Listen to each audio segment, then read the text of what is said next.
မင်္ဂလာပါရှင်2026ခုနှစ်ဧပြီလ19ရက်နေ့ဟာ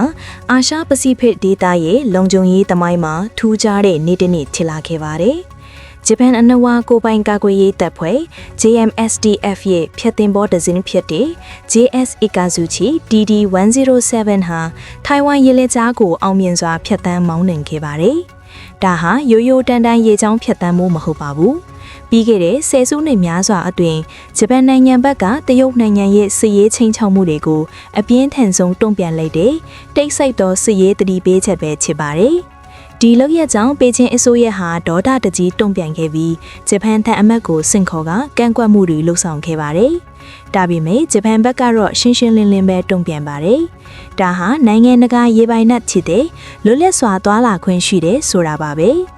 ဒီအခြေအနေဟာဒေသတွင်းမှာအင်အားချင်းခွင်ရှာဘလို့ပြောင်းလဲနေတယ်လဲဆိုတာကိုပြသနေတဲ့ထင်ရှားတဲ့တာရကတစ်ခုပဲဖြစ်ပါတယ်။ဒီသတင်းမှာပါဝင်တဲ့ JS Ikazuchi အကြောင်းကိုနည်းနည်းလောက်လေ့လာကြည့်ရအောင်။သူဟာ Murazami Class အမျိုးအစားဖျက်သင်္ဘောဖြစ်ပြီးခေတ်မီရေဒါစနစ်တွေရေငုပ်သင်္ဘောဖြတ်လက်နက်တွေနဲ့ဒုံးကြီးစနစ်တွေတပ်ဆင်ထားတဲ့သင်္ဘောတစ်စင်းမှာဂျပန်နိုင်ငံကဒီသင်္ဘောကိုထိုင်ဝမ်ရေလက်ကြားစီဆေးလုံလိုက်တာဟာသူ့ရဲ့စစ်ရေးစွမ်းရည်ကိုပြသချင်တာထက်နိုင်ငံရေးအရာရည်တည်ချက်ကိုပိုပြီးအလေးပေးချင်တာပါတရုတ်အစိုးရဟာထိုင်ဝမ်ရေလက်ကြားကိုသူတို့ရဲ့အချွတ်ကချာအာဏာပိုင်ရေးပင်လို့ကဘာကိုယုံကြည်အောင်ကြိုးစားနေချိန်မှာဂျပန်ကဘာခွင့်ပြုချက်မှမတောင်းဘဲဝင်ရောက်မောင်းနှင်ခဲ့တာဟာပေကျင်းရဲ့အခိုင်အမာပြောဆိုချက်တွေကိုနိုင်ငံတကာဥပဒေနဲ့အညီပယ်ချလိုက်တာပဲဖြစ်ပါတယ်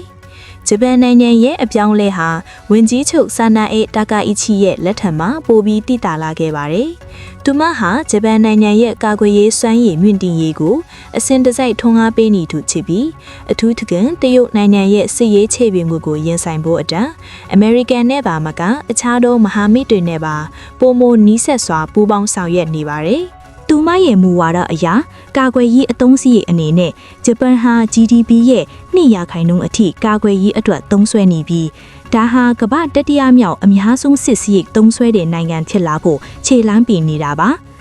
ပထဝီဝင်အားသာချက်မှာထိုင်ဝမ်ကျွန်းဟာဂျပန်ရဲ့အနောက်တောင်ဘက်ကျွန်းစုတွေနဲ့အလွန်နီးကပ်နေတဲ့အတွက်ထိုင်ဝမ်ခြာဆုံးသွားရင်ဂျပန်ရဲ့လုံခြုံရေးဟာလည်းတိုက်ရိုက်ထိခိုက်မှာဖြစ်ပါတယ်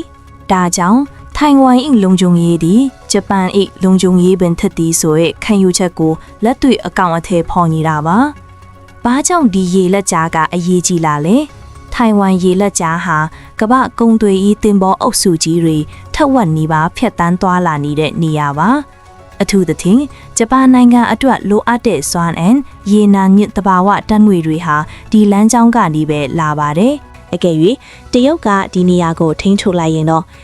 ဂျပန်ရဲ့စွမ်းအင်တင်ဆွဲမှုလမ်းကြောင်းကိုပိတ်ဆို့နိုင်ပါတယ်။နှစ်ကမ္ဘာနည်းပညာကန်တာရဲ့အသက်သွေးကြောဖြစ်တဲ့ chip စီမီကန်ဒက်တာထုတ်လုပ်မှုကိုချိန်ချောက်နိုင်ပါတယ်။၃အာရှဒေသတွေမှာတရုတ်ရဲ့စစ်ရေးဩဇာဟာအကျွမ်းမဲ့ဖြစ်သွားမှာဖြစ်ပါတယ်။ဒါကြောင့် JS Ikazuchi ရဲ့ဖြတ်သန်းမှုဟာစီးပွားရေးအရလွတ်လပ်ခွင့်ကိုပါကာကွယ်ဖို့စ조사တဲ့လူရတစ်ခုလို့သုံးသပ်နိုင်ပါတယ်။တရုတ်ကာကွယ်ရေးဝန်ကြီးဌာနကတော့ဂျပန်ရဲ့ဒီလုပ်ရက်ကိုရန်စမှုလို့ခေါ်ဆိုခဲ့ပြီးထိုင်ဝမ်ရေလက်ကြားမှာစစ်ရေးလေ့ကျင့်မှုတွေကိုပုံမတိုးမြင့်လာပါတယ်။ရှီကျင်းဖင်အစိုးရဟာထိုင်ဝမ်ကိုငြိမ်းချမ်းစွာပေါင်းစည်းရေးလို့ပြောဆိုနေပေမဲ့လက်တွေ့မှာတော့စစ်သင်္ဘောတွေလေယာဉ်တွေနဲ့နေ့စဉ်ဆိုသလိုချိန်ချောက်နေပါတယ်။ဒါပေမဲ့ဂျပန်ရဲ့အခုလိုတွန့်ပြန်မှုဟာတရုတ်ကိုအခက်တွေစေပါတယ်။ဘာကြောင့်လဲဆိုတော့ဂျပန်ဟာတဦးတည်းမဟုတ်ပဲအမေရိကန်၊ဩစတြေးလျ၊ဖိလစ်ပိုင်တို့နဲ့ပါစစ်ရေးမဟာမိတ်ခိုင်မာနေရကြောင်းဖြစ်ပါတယ်။လာမယ့်လဒီအတွင်းမှာထိုင်ဝမ်ရေလက်ကြားဟာကမ္ဘာအန်ဒီရဲ့အရှိဆုံးနေရာတစ်ခုဖြစ်လာနိုင်ပါတယ်။ဂျပန်ရဲ့ခြေလမ်းသစ်ဟာ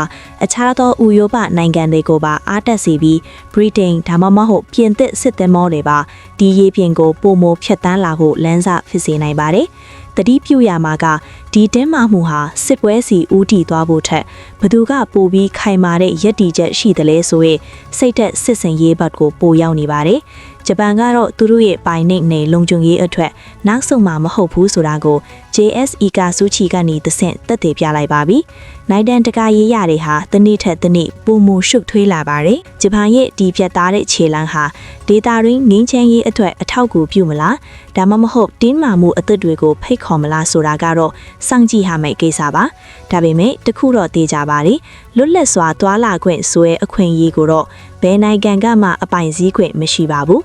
ရရှိတဲ့သတင်းအချက်အလက်များကိုအခြေခံပြီးတင်ပြပေးခဲ့တာဖြစ်ပါတယ်။မိတ်ဆွေတို့ရဲ့ထင်မြင်ချက်တွေကို comment မှာဆွေးနွေးသွားနိုင်ပါတယ်။နောက်ထပ်ထူးခြားတဲ့သတင်းတွေကိုလည်းအချိန်နဲ့တပြေးညီတင်ဆက်ပေးသွားမှာမို့ Daily Focus News ကို subscribe လုပ်ထားဖို့ဖိတ်ခေါ်ပါတယ်။အဆုံးထိကြည့်ရှုပေးလို့အားလုံးကိုကျေးဇူးတင်ပါတယ်ရှင်။